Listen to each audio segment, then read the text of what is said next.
शाम साहब, आप इस सारी सिचुएशन को किस तरह से एनालाइज करेंगे? और इसमें एक ट्रस्ट डेफिसिट का भी एक एलिमेंट पाया जाता है कि आगे चल के, क्योंकि इजराइल ने अपना एक जो अभी तक तारीख रही है तमाम चीज़ों की वायलेशंस की हैं, जिस तरीके से अटैक कर दिया गया था हमास पर जिस वक्त निगोसिएशंस चल रही थी, और इसमें यूएस जो है वो बैक करता रहा है इजराइल को, अब तक सपोर्ट करता रहा है। तो आप समझते हैं इसमें जो ट्रस्ट डेफिसिट का एलिमेंट है उसको किस तरह से ये एड्रेस किया जाएगा?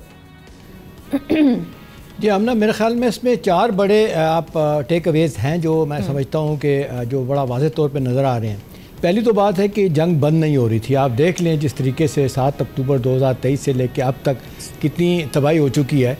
चलें, इस पे बड़ी बात हो रही थी कि जंग कैसे बंद होगी, जंग तो बंद होगी अल्हम्दुलिल्लाह। चलें, किसी हद तक देर आए दुरुस्त आज कह सकते हैं कि ये जुल्म की अंधेर नगरी ख़त्म होगी। कहत ज़्यादा इलाका है, आप जाएंगे कम से कम उनको कुछ तो सपोर्ट मिलेगी। तो लोग बेचारों एक मजबूरी के अंदर वहाँ पे लोग गज़ा में रह रहे हैं। पहली तो बात ही है।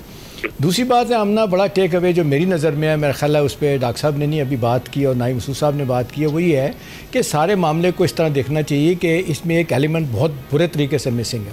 देखें कहाँ है 1994 का ओस्लो अकॉर्ड 2 स्टेट सलूशन की जो बात है, पैलेस्टाइन की स्टेट की इसमें बात ही नहीं 20 नुकात की, उसका कहीं जिक्र ही नहीं है। अब कुछ लोगों का ख्याल है कि जी फॉर द टाइम बीइंग इसको देखा जाएगा, क्योंकि नेतन्याहू पे बहुत ज़्यादा दबाव है इसराइल के। अगर आप अखबारात को देखें, वो खबरें आ रही हूँ, कहते हैं कि जी मैं बड़े शदीद दबाव में था, I was under pressure, I was cornered, under duress मुझे ऐसा करना पड़ा। उसकी कहा जा रहा है कोलिशन कैबिनेट अब टूट जाएगी, कोई हार्ड लाइनर वार मॉन्गर जो है ना वो खुश नहीं है इस बात से।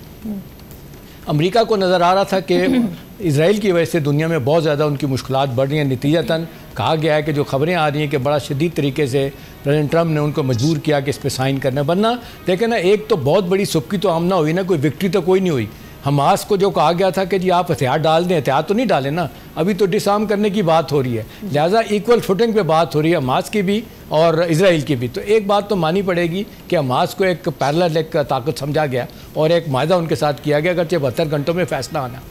दूसरी बात है आमना, ये भी जो बात हो रही थी एक है ना, पाकिस्तान को जिस तरह एक मुशावरती अमल में शामिल किया गया, तो मेरा ख्याल है ये एक बहुत बड़ी बात है। और ना सिर्फ इस रीजन में, बियॉन्ड दैट वो हर मिडिल ईस्ट के मसले में पाकिस्तान को सामने रखा जाएगा, एक बात।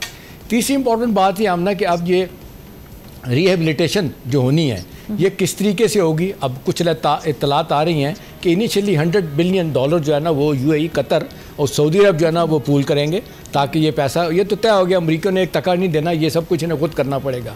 चौथी इंपॉर्टेंट बात आमना ये है कि जो वाशिंगटन से खबरें आ रही हैं कि जब ये सवाल किया गया कि जी ये तो लास्टिंग पीस तो बात हो नहीं सकती मिडिल ईस्ट में, इसलिए कि पैलेस्टाइन की स्टेट बनाने को तो इग्नोर किया गया। और उसने अपने अकॉर्ड में भी कहा, प्रेस कॉन्फ्रेंस में नहीं रहती, और ने कहा कि जी हम नहीं बनने देंगे इसको।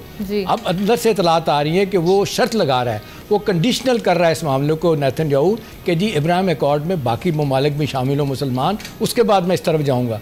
देखें बहुत कुछ तो उसको मिल गया, बहुत कुछ अभी मिलने को है, लेकिन एक बात तय है कि अब जिस तरीके से मुसलमानों का क्लाउड मिडिल ईस्ट के और अरब मालिक का सामने आया, इससे लगता है कि अब अमेरिका और इजराइल अपने तौर पे बड़े फैसले नहीं करेंगे। अगर लास्टिंग पीस वाकई आपको चाहिए तो फिर आपको स्टेक होल्डर के तौर पे पैलेस्टाइन के लोगों को लाना पड़ेगा। फिर ये है कि जो अब अंदर से जो लड़ाई शुरू हो जाएगी, माजत के साथ मेरा डर है आमना, हमास और पैलेस्टीनियन टेरिटरी जो है, अब वो तो नहीं मानते हमास वाले, महमूद अब्बास को तो नहीं लीडर मानते। अब ये कहा जा रहा है कि ये खान यूनुस और गज़ा जो है ना, ये वेस्ट बैंक जिनको वो लीड करते हैं सारे इलाके को, अपना महमूद अब्बास साहब उनके पास जाएगा।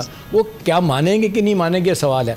दबाव बड़ा शदीद हमास पे है, क्योंकि अब उनको नज़र आ गया है कि हमें कुछ ना कुछ करना पड़ेगा। अदरवाइज़ आपने देखा एक जिसको कहते हैं ब्लैंकेट कवर दे दिया प्रेसिडेंट ट्रंप ने, उनको कहा कि जी आप जो मर्जी करें, उन्होंने कहा कि भी हार्ड फैसले करने जो भी करने पड़े, नेतन्याहू कह रहा है मैं करूँगा। आखिरी बात इंपॉर्टेंट सामने इस सारे मामले में, आखिरी बात इस मामले में ये है कि अभी हमने देखना है कि क्या सारे अरब मुल्क इस बात को मनवाएंगे कि ये एक पैलेस्टाइन की रियासत बननी है। मेरा ख्याल है आमना, अगर इसके ऊपर तय चीज़ें नहीं होती तो मेरा ख्याल है for all times to come Middle East में अमन नहीं आएगा। ये एक आज आग थोड़ी देर के लिए जो बुझाई गई है, ये फिर आग जो है ना ये दोबारा निकलती रहेगी कहीं ना कहीं से।